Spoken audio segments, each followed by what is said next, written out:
sampai geger ya aku.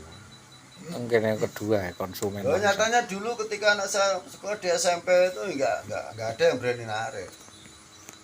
Nah, sini juga pakai aturan, oh. Bukan kok enggak pakai aturan asal berani juga. Semua itu ada aturan. Oh, zaman SBY dulu sudah ada kepres. Sampai saat ini kan kepres itu belum berubah. Kepres aja kayak. Iya, masih berlaku. Cuma kalau menerjemahkan di daerah-daerah ke kabupaten itu dilaksanakan, wong kadang keputusan kok dhuwur iku bagus atau jelek ngisor bubar. Lah, sekarang gini loh, kalau mau memungut ya. Kenapa kalau yang memungut itu komite ya? Atau itu terus dibuatlah kerangka kebohongan yang namanya komitmen komite atau komite sudah berkomitmen atau sudah berembuk dengan wali murid bahwa sepakat untuk barisan sekian. Nah, itu nggak pernah terjadi, tetapi hanya sebatas kerangka kebohongan itu saja. Kenapa saya bilang kerangka kebohongan? Ketika rapat wali murid itu sebelumnya tuh nggak pernah ada rapat yang lain. Sekali rapat ya langsung rapat keputusan. Keputusan duit. Jadi nggak ada rapat perencanaan atau rapat. Ya langsung putusan iki sesuk mundah tarikane semene ngono tok, mundak 50.000, mundak 100 ngono tok. Mundak apa?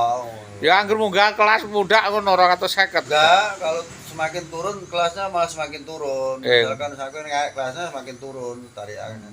Misalkan kelas 7 itu ditarik waktu itu anak saya 7.200 kalau enggak salah. Kok sik gak tak omong. Aku sing nyekolahno anak. Nyekolahno anak. Pira juta? SMP 2 Winong lho ya. Waktu itu ditarik kalau nggak salah itu 400.000 atau 300.000. Ya. Waktu itu. Nah, kelas 8 itu 250.000, kelas 9 200.000. Itu loh. Iki setahun nyekolah anak, engko ora tau nyekolah anak kok cerita. Ayo Mas aku sudah. Itu di SMP 2 Winong, Kalau yang di SMP 1 Winong itu beda lagi, lebih tinggi di sana. Nah, setelah anak saya sekolah di SMP 2 Negeri Winong itu tak tanyakan, ini udah pakai dasar apa? Kapan? Saya tuh wali murid, Pak.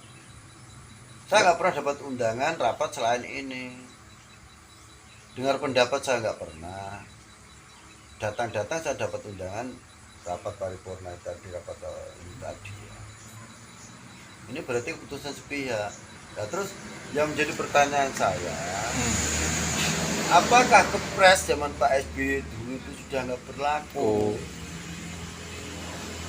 Padahal Pak SBY sudah mengatakan dengan jelas bahwa pihak sekolah tidak boleh memungut ya dengan dalih apapun dan dengan bentuk apapun. Itu tertuang pada kepres. Lah, kalau jangan pakai dalih ini harus di atas dasar kesepakatan musyawarah antara wali murid dengan komite. Sekarang saya mau lihat notulennya dan saya mau lihat momennya atau nomenklature atau MOU-ne atau gambar-gambarnya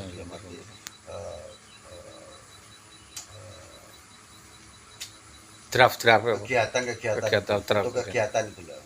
Daftar kegiatan apa? Di mana dilaksanakan kegiatan rapatnya itu? Apa karena saat ini nggak datang atau surat yang dititipkan ke anak saya itu nggak sampai ke saya atau bagaimana? Kok langsung keputusan? Jadi saya minta notulennya, gitu loh.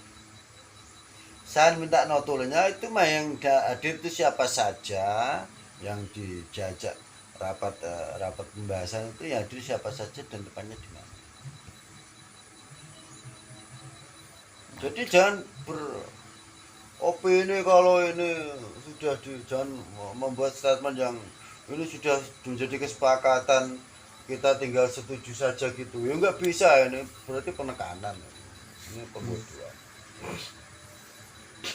Kalau memang ada dasar hukumnya, saya siap bayar. Tapi kalau nggak ada dasar hukumnya dan tidak bisa membuktikan notulen si yang jadi lakukan itu tadi, jangan harap sama bayar. Dan sekali lagi Pak, ini dilakukan atau ini berlangsung sejak sekolah ini berdiri. Bisa dikatakan seperti itu.